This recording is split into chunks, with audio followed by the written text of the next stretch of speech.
Welcome to Tucked Into the Wizard's Bed podcast, episode 3. I'm Aidan, and I'm here with Ben. Welcome back to episode 3. Today we got a couple things, Wizards, they had a pretty good week. I think they have one game today, right? Yeah, I think Pretty sure so. they have a game today. And they look like they might go 1-3, which is what I predicted last week. Just, the hmm wrong games that they won.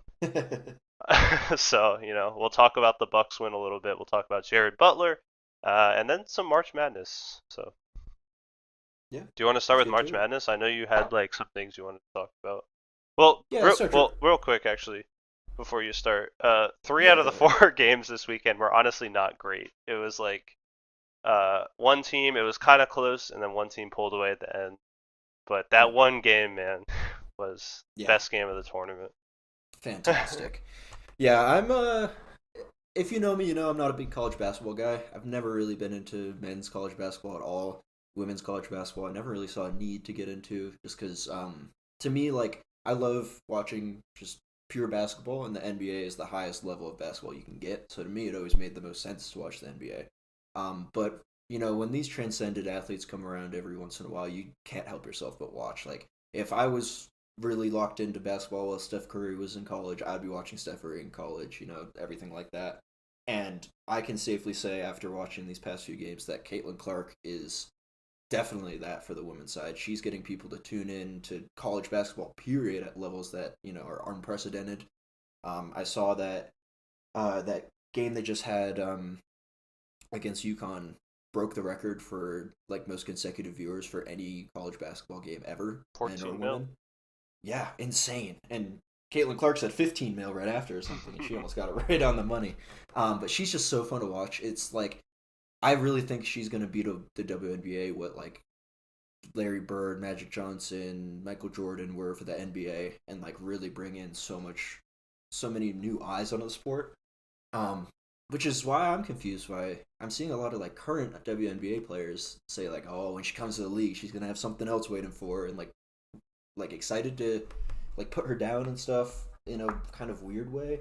Which I do see it on the men's side as well, but it's like I don't know. It feels like it's I don't know if it's like she's getting so much attention, she's getting so much NIL money, or like what's going on.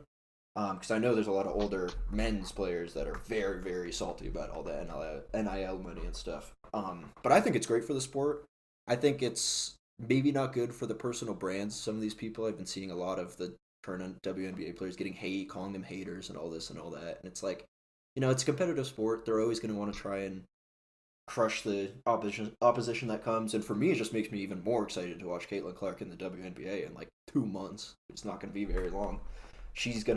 I think she's really gonna change things. I saw the other day that I can't remember the college, but there was a college that recently, I think yesterday, rescheduled the place where they're gonna be playing the game against Indiana, just anticipating Caitlin Clark, even though she's not even drafted. They Yeah, went from a 10 million seated place to, or sorry, 10,000 seated place to like a 20,000 seated place because of Caitlin Clark. yeah, it's crazy. And I mean, you see the same when LeBron was coming into the league. You saw the same things where people Oh are yeah. like, "Oh, I'm gonna take him down." Like, "Oh, the chosen one." Like, what is that? So we're seeing a similar little thing. I just love that you have Caitlin Clark coming into the league. You have Angel Reese Mm-hmm. probably coming into the league. Um, Mm-hmm. we'll see how her skill set translates, and then Paige Buchers who's coming into the league next year. So we got three like high level talents coming into the NBA all in the span of like 2 years. And Yeah. that's not to mention, I mean, Indiana. Obviously, we could hate on Indiana. They're gonna have a really good squad over the next couple of years because I was digging a little bit. Elia Boston, I think that's how you say your name, was the rookie of the year last year. So Mm-hmm. you add on Clark to that, and now you got a pretty good dynamic duo between those Yeah. two. So, uh, but yeah, that game between Yeah. UConn and Iowa, like it was back and forth the whole way. And I mean, Mm-hmm. shout out to Caitlin Clark because obviously uh, she took over in that second half, and obviously came down to the wire. It also shout out to Kate Martin who had like two huge buckets Yeah. down the stretch of that game, and Sydney I don't know, no, not Sydney Afalter, uh, Hannah. I don't know how to pronounce her last name. Sorry, Hannah Is that Stulecki. Stokey? Stuelke, yeah, Hannah Stuelke. Yeah. She scored like 22 points that game. she was carrying the load when because UConn was just sending doubles before Clark could even pass half court. It was Yeah. crazy. She'd Yeah, pass that I really court and want you'd to. have Mule and someone else on her. It was nuts. But what a good game. I You know, it was a moving screen at the end. They have to call it. Imagine if they didn't call it and then Buchers hit a shot. Like that'd I mean, be then you have the same situation with yeah the call in the NBA where that dude on the Warriors like tangled three players up in a moving screen and they didn't call it and the Warriors won. yeah Like exactly. people are mad about that call. It'd be the same thing if Caitlin Clark like something happened because of that moving screen and She got freed it would up have and not been scored. happy. So Yeah. I really wanted to shout out Stolke just publicly. I thought she did such a good job. Um, she really understood the role she needed to take in that game. She knew that Caitlin Clark was going to be double teamed constantly. Caitlin Clark is such a good passer. Really, that's a really, really, really developed part of her game that I think is super mature for her. Is that she can read the game super well and like understand the situations where she does need to make those kind of extra passes. But Stokey was looking out for it the whole time. She was in the perfect spot. She always had her head up, looking for the ball. She converted on like almost every attempt she took. It was really fun to watch. Just like Iowa really understands so well how to play around Caitlin Clark and maximize her strengths, and it's super fun to watch them, in their element like that. yeah. And like this was a game where Caitlin Clark didn't even really take over, but she was able to, trust her teammates, even though they missed some open shots. But In the second half, it's gonna happen. she had some. She went on like a 6-0 or a 9-0 run by herself. Yeah, and that's the mark of a great player. Is like you can trust your teammates, and you can know like, okay, well, we can stay in the game, and this is what I need to do to keep the game under control. But when tensions start getting higher, things get a bit more intense. You need to understand this is where I need to take over and carry my team to the victory. And that's exactly what Caitlin Clark did. Yeah. They're a double digit lead by UConn. She never faltered. Just kept pushing. Yeah. Really fun to watch. I'm excited for the game tonight. Yeah, it should be a good game. And by the time this comes out, obviously we'll know the champions in both the men and women's side. Yeah, we're recording on Sunday before, so both men and women's have yet to play the championship, so it'll be fun to watch. I don't want to go too into it because again, it's not something like I'm still very new to women's basketball. Mm-hmm. Me too. I paid a lot of attention in like 2019, 2020 when the Mystics were really really good, and then I've been kind of a casual since then. So I'm a complete casual. I know nothing about the women's side of the game. I was a casual in the NBA for a while, and then wanted to watch more and more. And there's so much NBA to watch. It's like you can fall into this mindset of like, why should I go watch the women's games because there's so many like men's games going on. But I think that's a trap that a lot of people fall into, and it's the same game. They're very skilled. Same game, it's not like the NBA's in a spot where the men are way better than the women anymore. It's like they've been catching up a lot. They're fun to watch. There's a lot of really, really fun, distinct personalities going on in the NBA right now, so the narratives are cool. Only going to get better with Caitlin Clark and Angel Reese. One thing I wanted to ask, you might not know, but I saw when Angel Reese lost, she had 48 hours to declare for the WNBA draft, and I didn't see her declare. She did declare, yeah.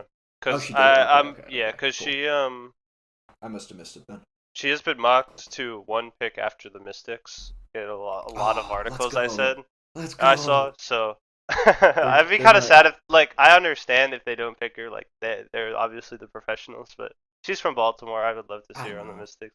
But speaking of the Mystics, they're in, like, I was looking them up. They're in, like, complete shambles right now. Like, they lost Natasha Cloud to Phoenix, and Elena Deladon is, like, sitting out, like, indefinitely. She's doing her best Ben Simmons impression. So, like, it's just a bad situation, which, is kind of on brand for Washington. But yeah, but hey, if we can tank a little bit and get Paige next year, maybe who knows? I wouldn't argue with that. Angel Reese and Paige, I'd love to see them together. Yeah, it would be good, it's been really rubbing me the wrong way. I just want to go over this real quick. Just the exposure or the type of talk that Angel Reese has gotten. Like when she won last year, it was all about how she was disrespectful and all this. Of course, there's always going to be racial undertones. But to me, it's like, why does there have to be? It's like Caitlin Clark and Angel Reese respect each other. It's a game. You're gonna talk shit. Everyone says. I saw recently they did an anonymous poll of NCAA women's players, and they asked her who's the top player that talks shit, and by far is Angel Reese. But it was interesting because they included some comments of people talking about their type of shit talk, And with Angel Reese, it was like, she's just trying to get under your skin, whatever. Like she's just trying to push some buttons. And it like the comments about her were very respectful, which was interesting. And then you look at some of these other players, and like they did not have good things to say about them. They were like, she only is gonna call you a bitch and all that. Like she's gonna talk shit while she's losing, while she's down, whatever. Like it was just a lot of people salty about other people's shit talk, but then like Angel Reese is like, yeah, it's to be expected. Yeah. So it's like you have players like that in the NBA too. People love when Luke and Devin Booker talk shit, and it's never a problem. So like, why is it a problem when a black woman talks shit? Yeah, And not exactly. a white woman talking shit back to her. Like, I think everyone should be talking shit. It's basketball. It's basketball, yeah. Yeah, I share that mindset with a lot of competitive sports. Like, I think you should just be able to take it. Like, you don't have to talk shit, but you should be able to take Yeah, it. Like, it's a it's competitive like game.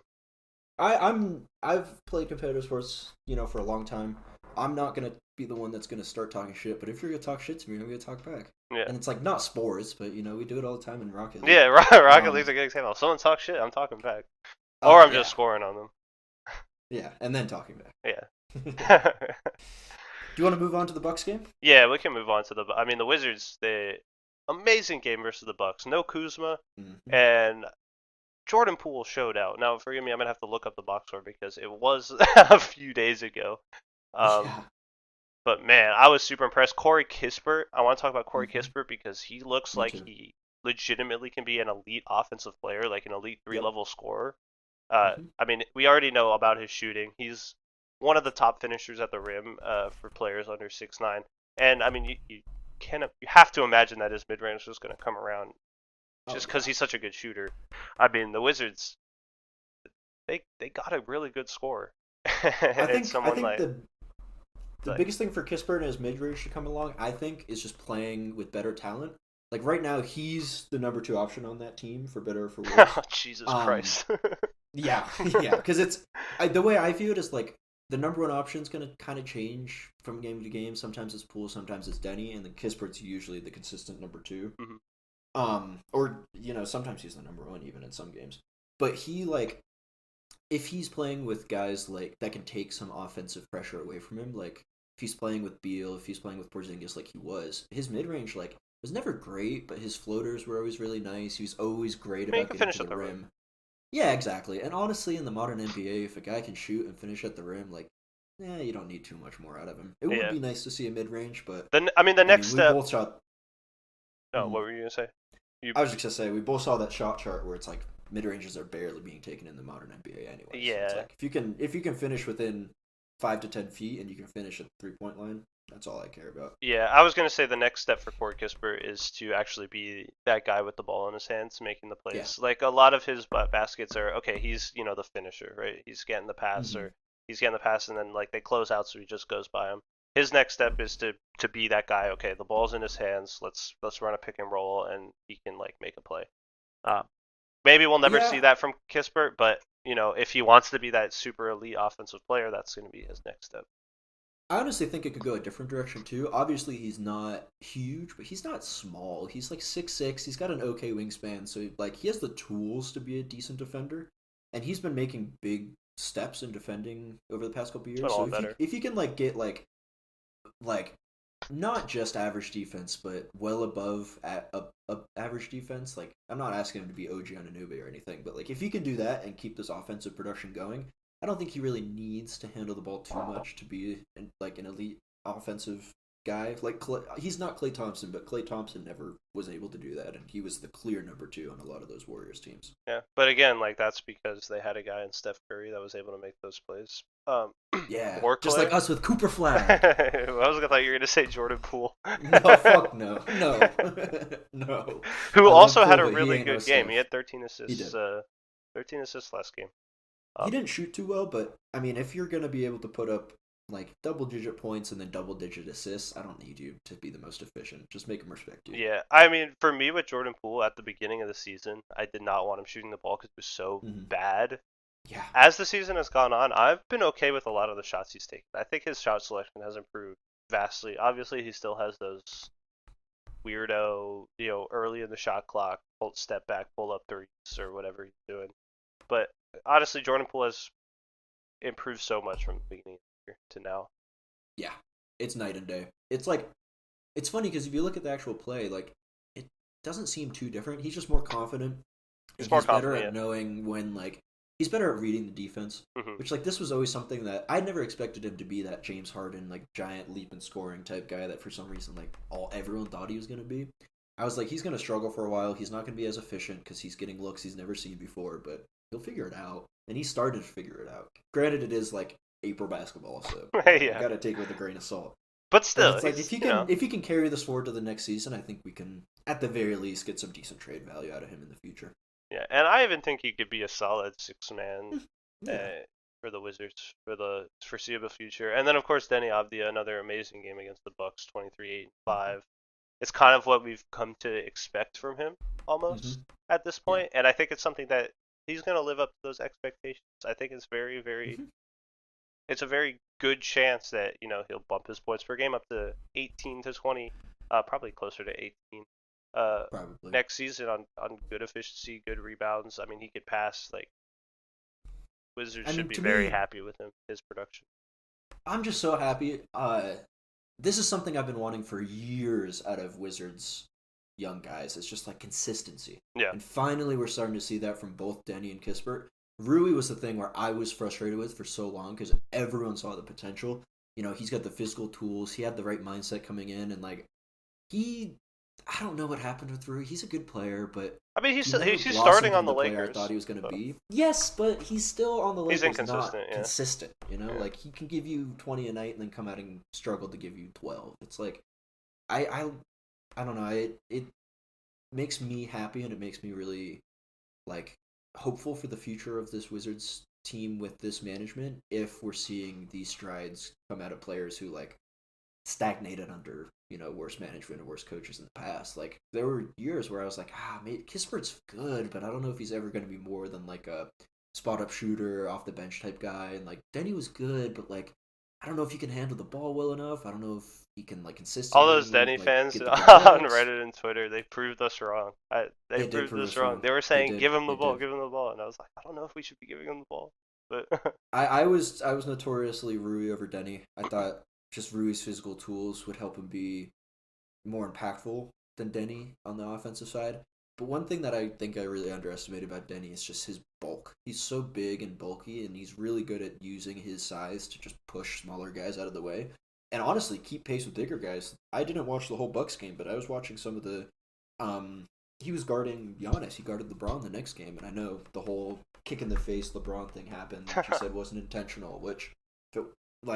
Of course, I'm going to be biased as a Wizards fan, but if it's not intentional, come over and be my bad, man. Come on. He didn't say shit. And LeBron, I love LeBron, but he does have a history of being kind of a dirty player sometimes. Yeah, that depends on who you ask. But it's true. Rui with 19 and 7 against as well. But the main guy is Tristan Vukcevic because he's been phenomenal. He scored 14.7 rebounds against the Bucks in the win, and then against the Lakers he scored 15. I mean, he's been I did not expect a second round pick for the Wizards to be as good as he's been through.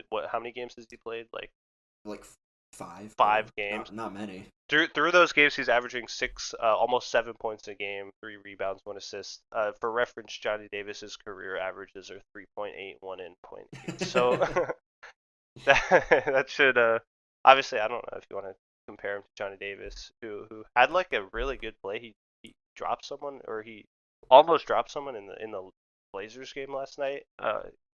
He shook off Scoot and then made a mid-range shot, and I was like, okay, Johnny Davis. But yeah, Vuk has been amazing. Yeah, it's interesting to me because I was seeing people talk about how he was struggling to find playtime on his Serbian team.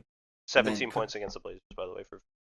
Yeah, and then to be able to come in and contribute on a team in the NBA that the Wizards aren't good, and I think a lot of the time it might be even harder to contribute on those bad teams because you need to do more than just fill a single role and do a couple things, which if you join the Warriors, it's stand in the corner, shoot a 3 and grab rebounds. Right. That's more easy to get your head around than okay, we need you to space the floor and do this, and maybe even now be our backup if not starting center with put it on the floor. I don't know how long he's going to be out for. Yeah, but starting. So.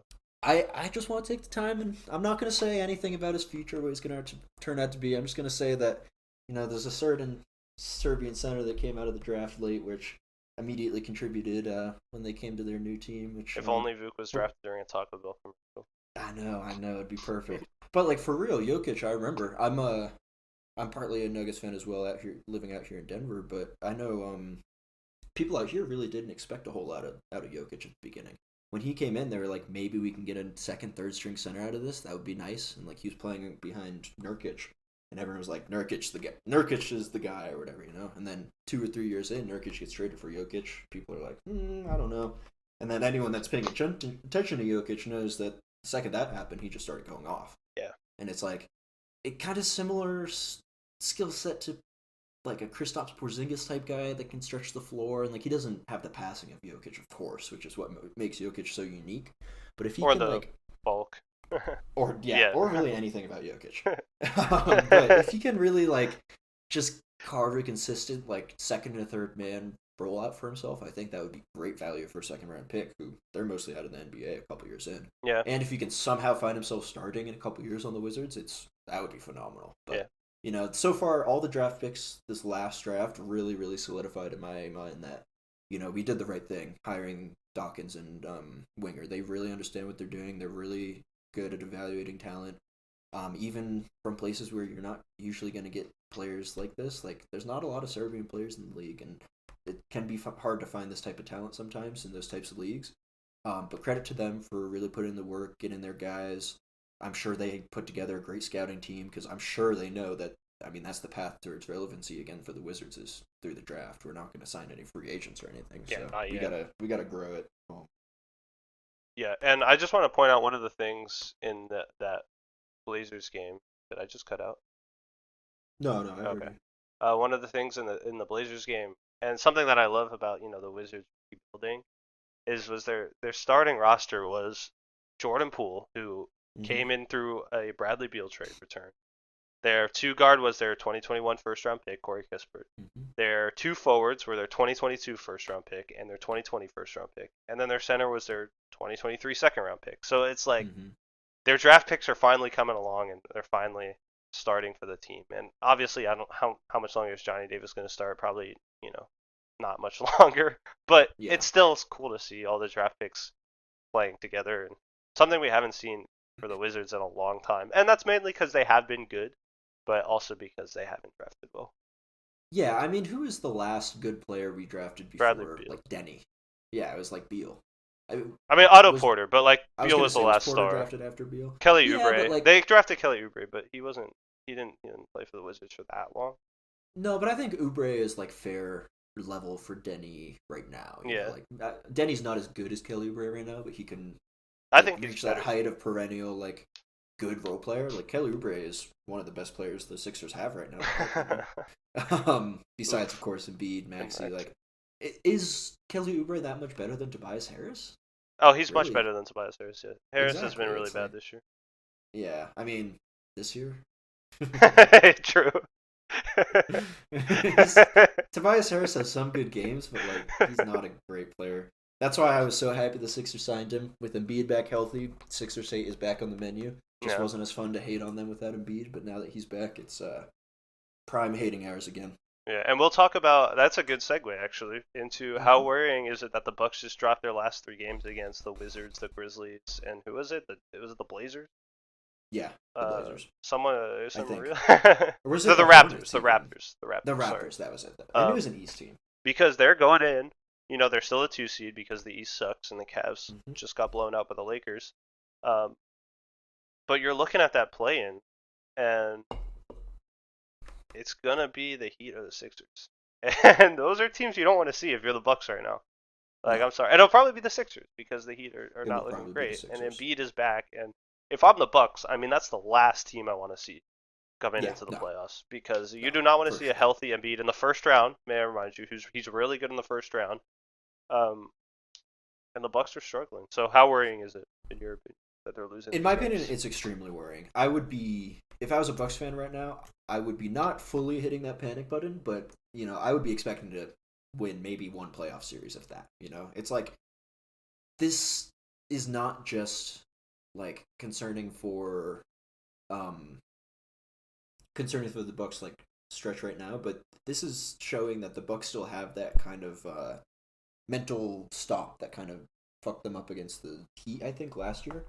Where, like, I think in this situation, you need a coach that isn't going to just say, oh, everyone's looking upset but me. Like, I'm the only one that cares. I'm the only one that looks upset. Our, like, staff isn't doing well enough. Like, what are you talking about? Like, Did you see you that need to quote? be. Which one? Where he was like, where he was asked about Andre Jackson Jr. and he was like, yeah, if he hustles like this every night, which he won't, or something like that. I did not see that. That's classic Doc. It's like this dude's always going to throw his players under the bus. It's a distraction at a time where you don't need that distraction. You need to be focused on the playoffs. And I think if it was any other coach, I would be saying, this is April. We need to chill out a bit. Like, I understand it's hard to take over a team. Like, I would give them a little more leeway. But I think Doc is at a point in his career where I don't think he's earned that leeway from me anymore. I also don't think He hasn't. he doesn't care. I don't think No, he cares. no, he got paid. He doesn't really give a shit. I think that's the main thing about Doc is that like he has the mindset of like that people. I think he has the mindset that a lot of people say Jokic has, where it's like use it as a job, whatever, whatever, and like he's gonna try. But to me, the big thing with Doc is he's gonna get in there. The stars are gonna get along with each other. The stars are gonna get along with him. He's gonna make sure that vets get playtime and aren't gonna be upset. And but he isn't going to do like the nitty gritty work that really pushes them over the top. Like even in that 2008 Celtics win, they hung their hat on defense, and the defensive coordinator that year was Tibbs under Doc. And it's like, Yeah. if you know Tibbs, Tibbs is a I mean, master at crafting an elite defense, which Doc is not really. He's fine at defense, but he's not like Tibbs. well, So I Doc think also has a losing record since taking over. yeah, he has a losing record since taking over. He's never shown that he can actually get people over that playoff hump, and he is showing that he doesn't really give a shit either way. It's like, that's not who I want as my coach for many years when Giannis is publicly unhappy with my choices over the past couple years and is probably now going, why did we really need to trade Drew to get Dame? Are we really that much better with Dame than Drew? Like, they're kind of in the same spot they were with Drew, and it's like, was Drew really the problem? I Yeah. think they should have been examining whether or not Chris Middleton had a place on that team rather than Drew. I think that was a big mistake from them. Yeah, I agree with most of it. I mean, you look at the Bucks roster, and I mean, they're just like they're getting up there in age. Obviously, Giannis is still Mm-hmm. amazing, but then you got Patrick Beverly's 35. He was their Mm-hmm. starting point guard while Dame was out. Of course, Dame has been out these last three games. That's true. That's not an excuse. I'm sorry. You have to beat the Washington Wizards. We've watched the Wizards for like 70 games. You have to beat the Washington Wizards if you're the Bucks. Jay Mm-hmm. Crowder's 33. Gallinari's getting real play time. He's 35. Obviously, Brooke Lopez is 36. He's still been pretty good though. Chris Middleton 32. Like they're on the older side of players, and then you have these young guys like Andre Jackson Jr. who were producing under Adrian Griffin, who are now not getting play time anymore. And Yep. it's just the Bucks like they've kind of fallen back into their old like not drafting well kind of habit that they Yes. had before Giannis, and you kind of see that with their last few picks, just not really Yeah. getting much play, especially Marjan Beauchamp, who was kind of a key. It had to be a key piece as a role player going Yeah. forward, and he hasn't really proved that he can be that. Yeah. Yeah, I think it's interesting because I just don't know if the Bucks ownership really understood what type of coach that they were hiring with Doc. Because Yeah, it's like the things that were kind of a problem at the beginning have completely cleared up. Like Giannis not being happy with the coach's decisions, like Jay Crowder having some weird thing where he's refusing to play because he's not getting enough minutes and all this. Like all that stuff is gone because Doc is good at smoothing that stuff over. But all of the like problems with the actual play is still present. And like to me, the collapse last year was like obviously Giannis was injured, but to me that's like that speaks to the mentality more than anything. And I say the exact same thing about the Celtics, who I'm way less critical of the Bucks. But the Celtics, to their credit, have come out and like tried to at least shift that mindset. Joe Mazzulla's come out and been like, I want my players to treat every game like a playoff elimination game just to get that practice. I don't want to be happy with these big leads and whatever.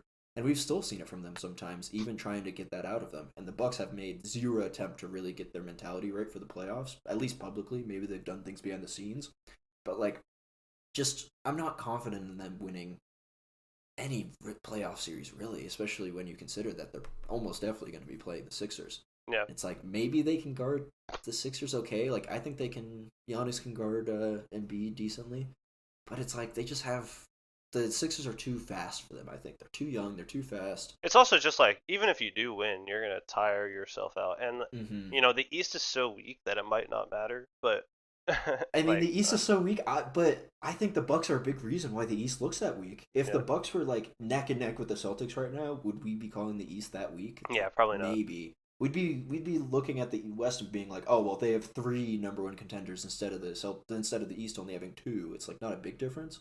Where now it's like the Celtics are clearly head and shoulders above like anyone in the East. Where in the West, it's like there's a few teams that I think can match up well against the Celtics.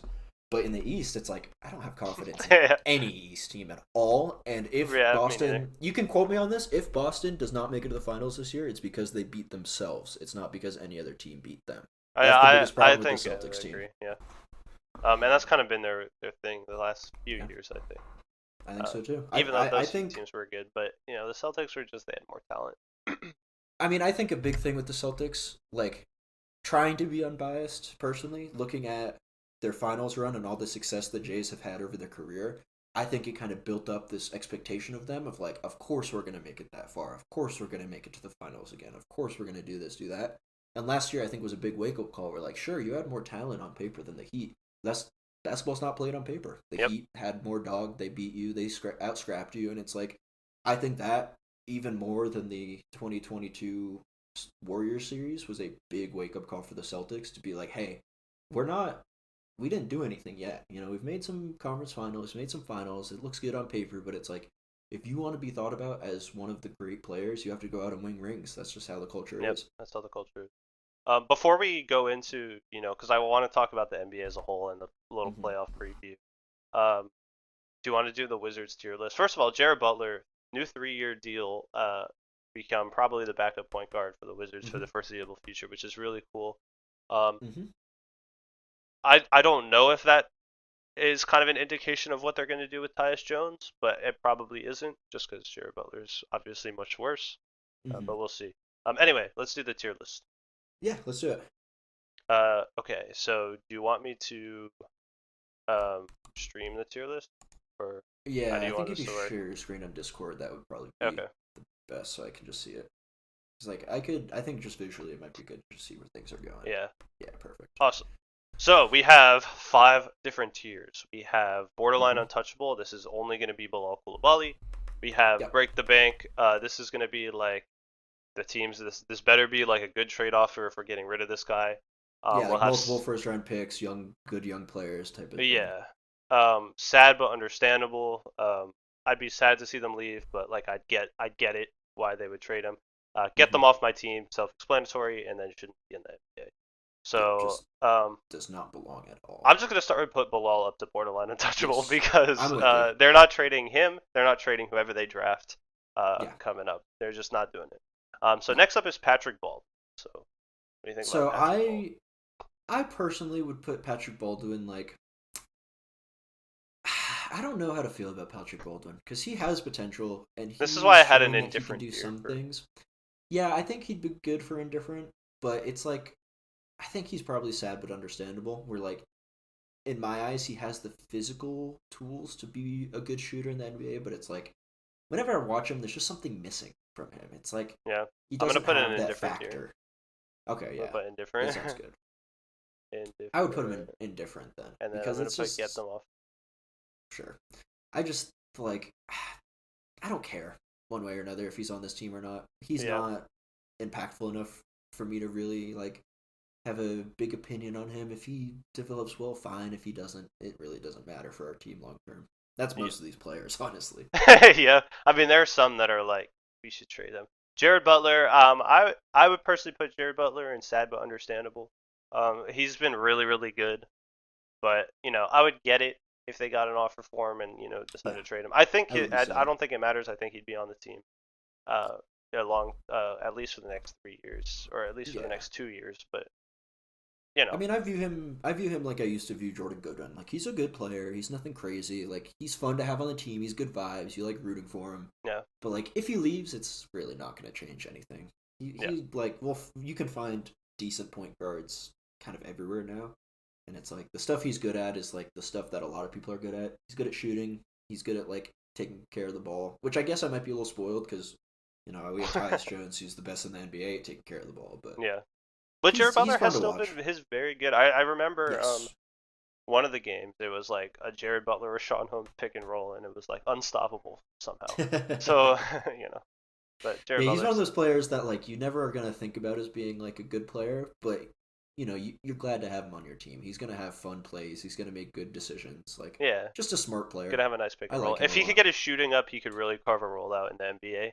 Um, Yeah, Obviously, I've seen him miss short on way too many things. Johnny Davis, I know we're kind of different about Johnny Davis. I would yeah, personally put him in sad, but understandable. I actually do like Johnny Davis, but if you want to, yeah. I know you're not a huge fan. I'm done with Johnny Davis. I'm gonna be honest. He's even playing worse this year than he did last year at this time. Like, come on, he had like a 20-something point game last year in April. We were all like, oh, we might do something, and then he went on and didn't do shit the next year.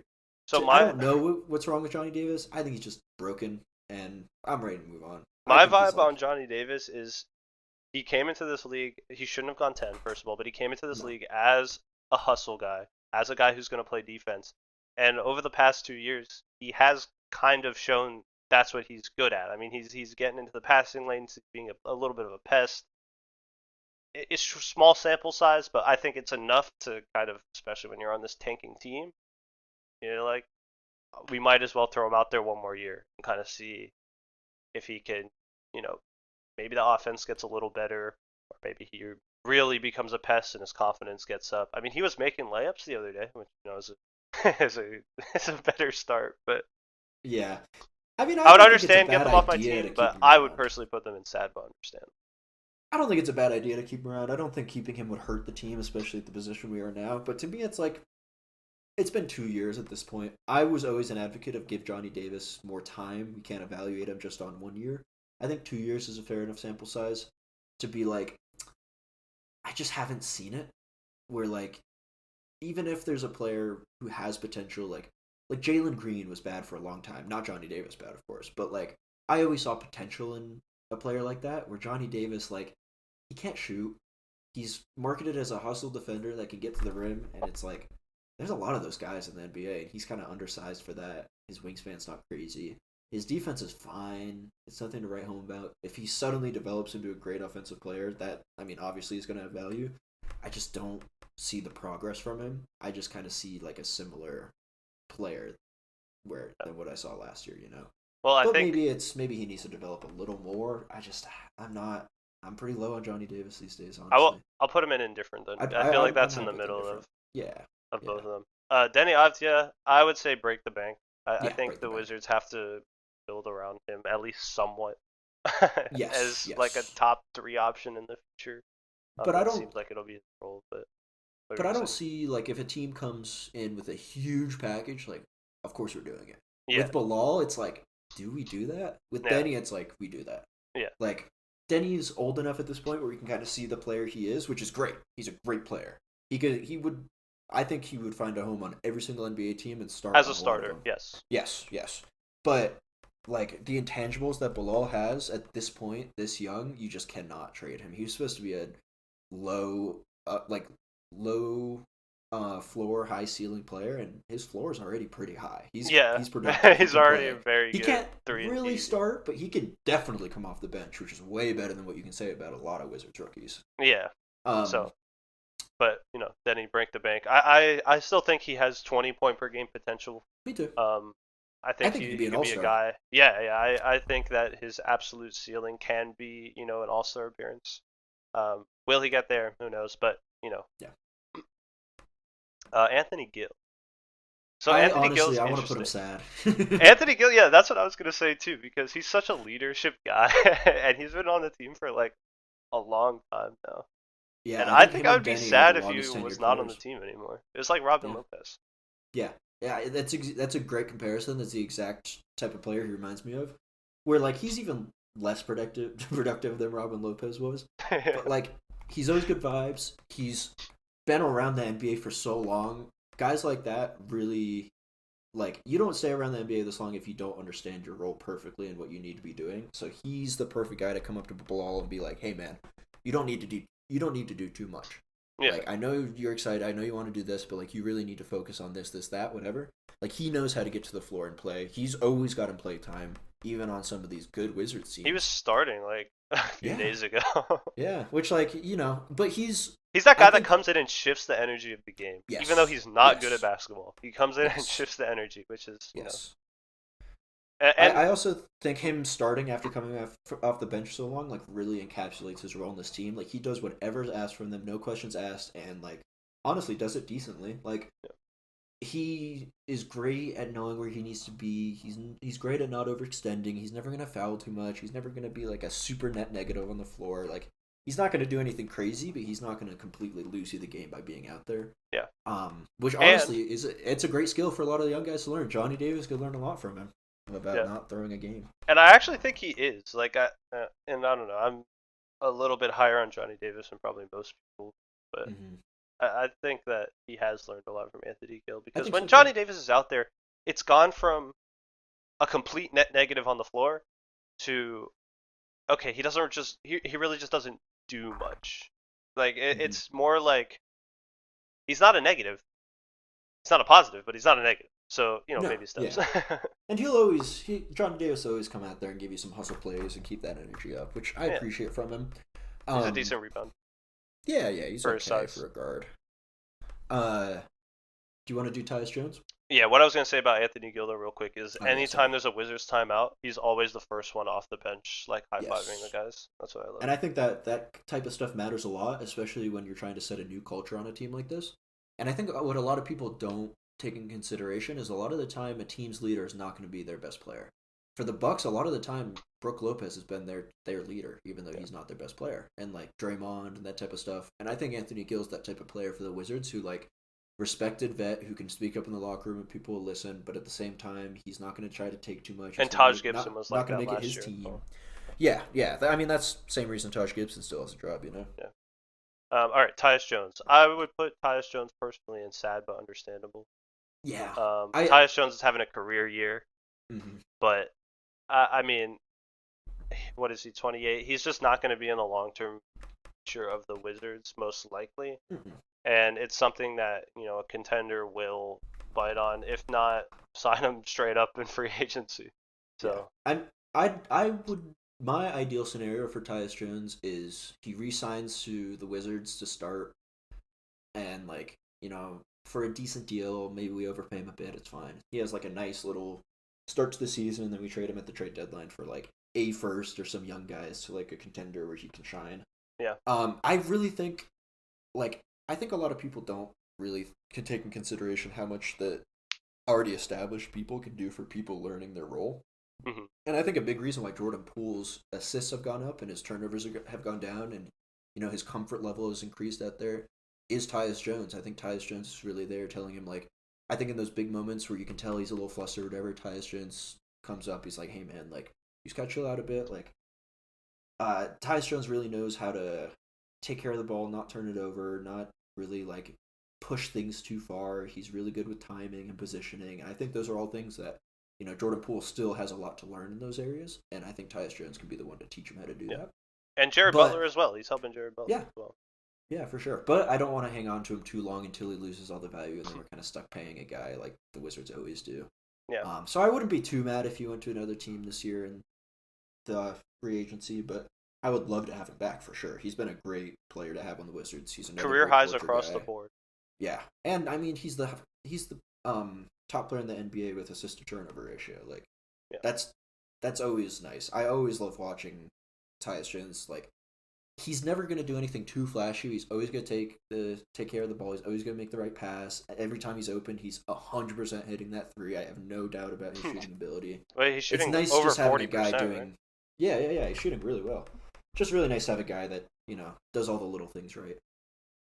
Yeah, I agree. I think Tyus actually, like you said, will resign because, and you were Hmm. talking about this, um, somewhere around the trade deadline after they didn't trade him, and you were like, "There's not really many places that Tyus can go where he could start." Yeah. It's like the Wizards, and then maybe one of the LA teams. Like it's like just kind of up Yeah, in I the mean, air. There's not a lot of I think there's a lot of places he could start, but I don't think there's a lot of teams that would trade enough for him. Like, I think he well could start that in who he would Minnesota. sign in free agency. I Yeah, think Mike Conley would still start. maybe. Tyus I Jones don't kind of know. reminds me of Mike Conley actually. It's Yeah, kind of he that like does. Yeah, I guess Mike has the like. I think Tyus Jones would. I think they're like kind of interchangeable on that team for sure. yeah. I mean, Mike Phoenix just would has more love to have experience. Tyus Jones. I mean, imagine Phoenix with Phoenix. Tyus Yeah. Jones. They would. Well, are you I mean, bringing they would be Beal? so Or are much you? better. I don't know. Tyus Jones, Beal, Booker. Like I I don't mean, you know just said about that front Booker. three, but their The defense. defense would suck, but their Booker defense can sucks kind of right lock in on now. defense though. I think Yeah, I think if he Booker could had play to. small Same with forward. Beal. Beal can Yeah, if Beal had to, he would lock in on defense. He just never yeah, yeah, did on yeah. the Wizards because The, had to score 30. that's the thing. Like people really underrate Beal's defense. That was his thing coming in. He was a defender that shot threes, Yeah, and like you don't forget how to play defense. You know, yeah. It's just like an effort thing at that it's point. more yeah, it's mostly an effort thing. It's an effort positioning and like one thing that's really challenging about defense is you have to be in control of your body at all times because if you do like one little even if you extend your arm a tiny bit too far the offensive player is going to get free throws and Yeah, Beal's good about not biting on stuff and like being patient and like I think he's played decent defense for Phoenix yeah. And but I just remember like last year when we had a few games. I'm thinking of the Bulls games, which is funny, the Battle of Mid, where it would be coming down to the wire, and Beal said, "No, I got DeRozan. I'm guarding DeRozan," yeah and yeah like that. He's so fine. um but I just hate seeing Booker or Beal play point guard. I do not like it. I've never liked shoot first point guards, and that's what both of them Yeah. are. I will Um, say Booker has gotten a lot better at the point guard position, he has, and he should definitely be their guy if they had to choose between one of those two. yeah, But yeah, and maybe all four of them there'd be like Tyus would just never have the ball because it's like one of them always has the ball.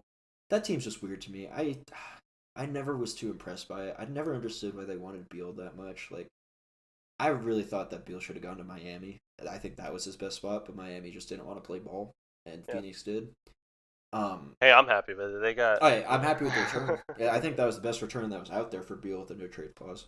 yeah. All right. Just because we're at 40 minutes, we should move on to Yeah, the let's next move forward. player, which is Justin Champagny.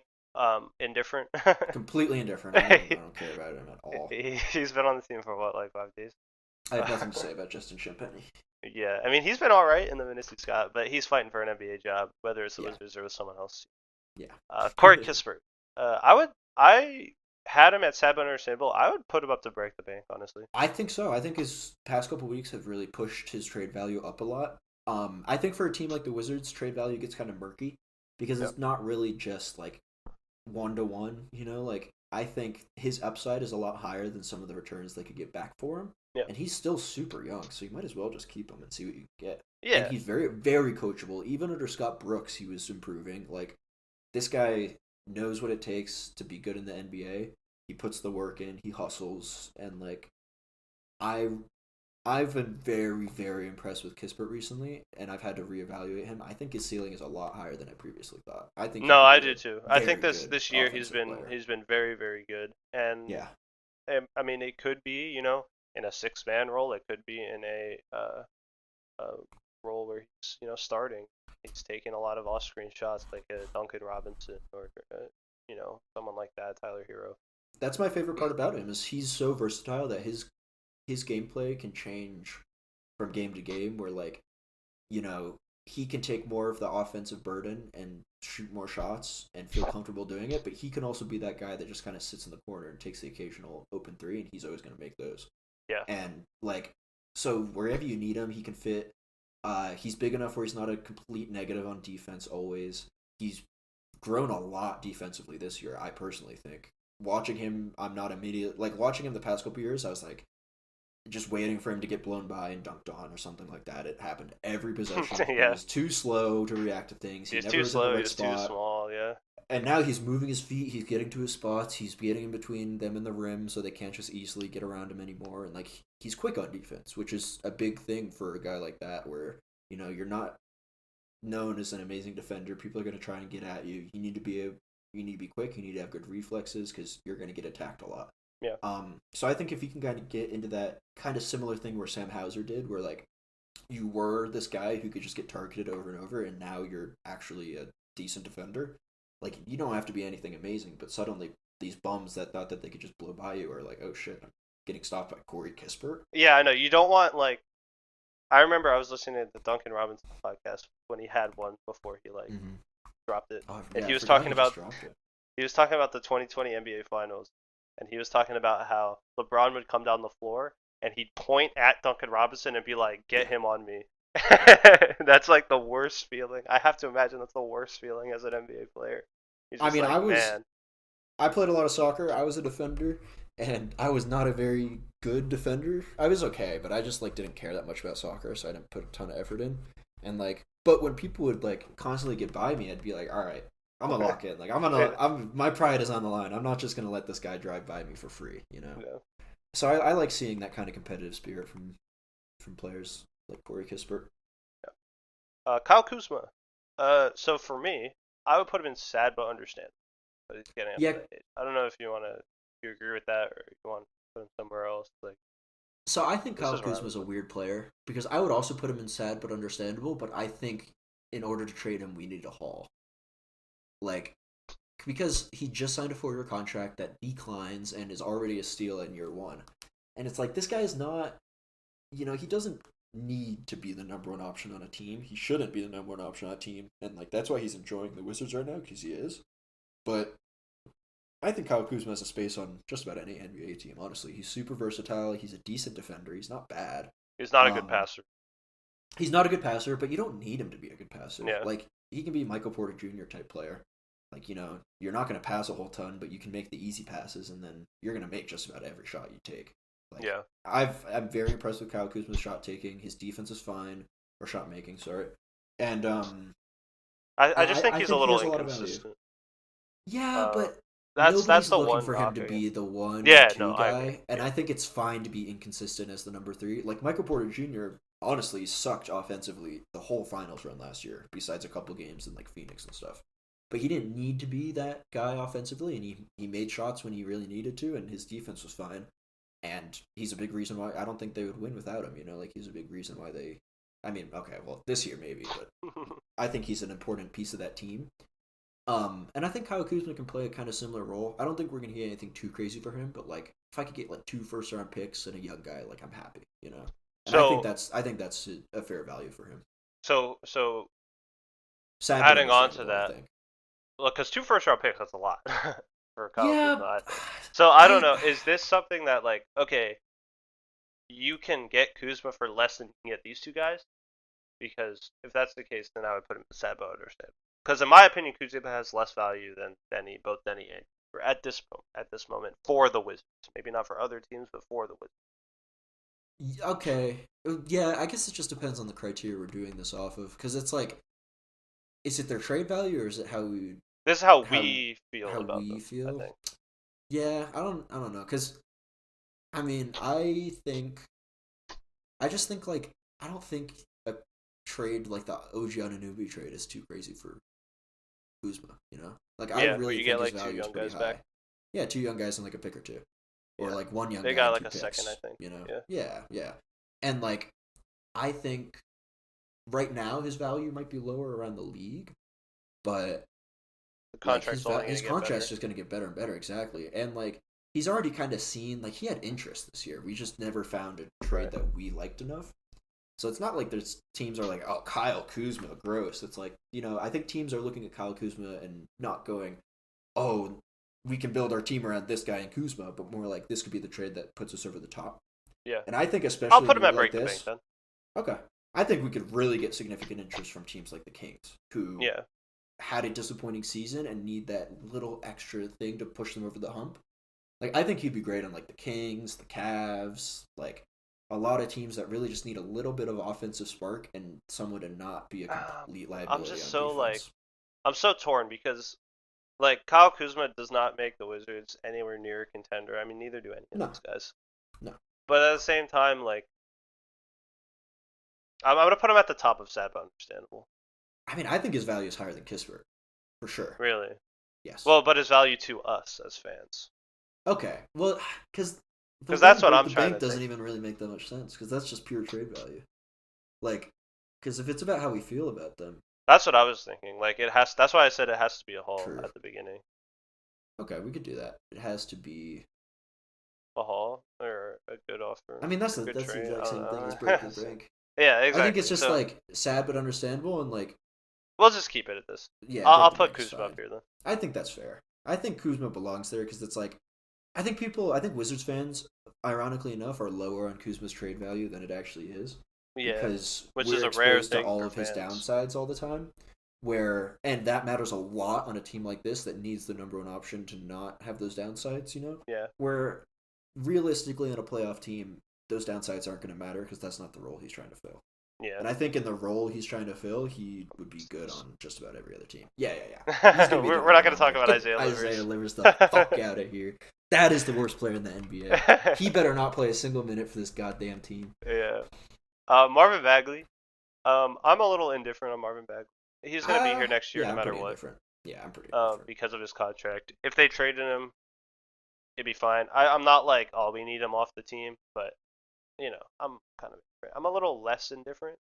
I'm gonna do Yeah, I'm a like little lower on Marvin Bagley than I've seen a lot of reactions being because like a lot of people are kind of overrating him. I think he's fine. yeah, I don't think he's he's gonna be here fine. long term. He's just gonna fill their center spot for a few years, like and do okay. He's gonna be Yeah. fine. But I don't think he's Uh, gonna be anything crazy. Eugene Omaru. I He's would put somewhat him in sad just sad. because I love Gene, but I don't think he He doesn't has move trade any value needles. at all. Or I don't yeah, think he has a exactly. single trade value, but if he left today, I would personally I be would be sad. sad. Yeah, that's why I would put him there. He's just Yeah. such a good hustle guy, and Yeah. I love seeing him like match up against these huge dudes, like 6'6", Yeah, like I don't have trying his much to say best. about him. He's a great motor guy. He's fun, really fun to watch, but like doesn't contribute that much. Jordan Poole is a extremely interesting one because I know within Yeah. Wizards fans he'll range from get them off my team to borderline untouchable. Yeah. So I personally have Jordan Poole probably in my mind at the top of indifferent to the bottom of sad but understandable. Like this version of Jordan Poole, I'm very indifferent towards, but the potential interests me. But as a Wizards fan, I know better than to just look at the potential and ignore the reality. yeah, And the reality right now is that Jordan Poole is a very inconsistent bench scorer that can sometimes take over games, but can also lose you games at the same time. yeah, I would put him at sad but understandable I'm because fair. I'm fine. I've grown to like Jordan Poole over the last couple months, especially how he feels about DC, just trying to hype up the crowd I and love all that. that. So I'm a sucker for people loving DC. Like if you say that you like DC and you want to help the city out, whatever. Like I'm always gonna be a fan of you. and I'll always side with him over Draymond. Oh, for sure. I mean, I fucking hate Draymond and I hate the Warriors in general, but mostly Draymond. And I think history is kind of validating Jordan Poole in that. And like it's funny because it's so funny seeing Warriors fans beginning of the season to now. Beginning of the season, they're like, "Fuck that guy. Who needs Jordan Poole?" And now they're like, All the lowlights "That being Jordan posted on Poole guy Reddit. would be real nice right now." Yeah, all And the because yeah, it's Chris Paul's been been radio silent bad. on Jordan Poole since he's been good Yeah, now. funny how that works. I think the big thing is just like Chris Paul is not moving the needle for that team. I think a lot of people thought he could, I mean, I don't think but Jordan Poole is either, but I no, think that team's but just not a good team outside of I Curry. agree with you. But I think Jordan Poole is more of a fan favorite, so they want him back. Where over here, like he doesn't have that because he hasn't done much, but he's saying the right things. He's pretty mature. Like all the hate he got for like not listening to the coach in a out of context clipped like 10-second video and all that stuff is fine. Like Who we now know, he's looking back, that Wes Unseld maybe wasn't the great best motivator. So yeah, you know, yeah, yeah. Because I think as of the Bucks game, Keith officially has more wins, right, than yeah, Unseld. Yeah, it's like in less time. and yeah, and way less time. It's like Wes Unseld was okay, but he's like a guy to me who's like Steve Clifford. Like Yeah, he's fine, but he's not going to do much, and that's why you're seeing Steve Clifford moving into an off-season role. And yeah, I think Wes Unseld was kind of shafted because I think he did an okay job with the playoff aspiration teams. They just immediately were like, "Nah, we're going to tank." And I don't know.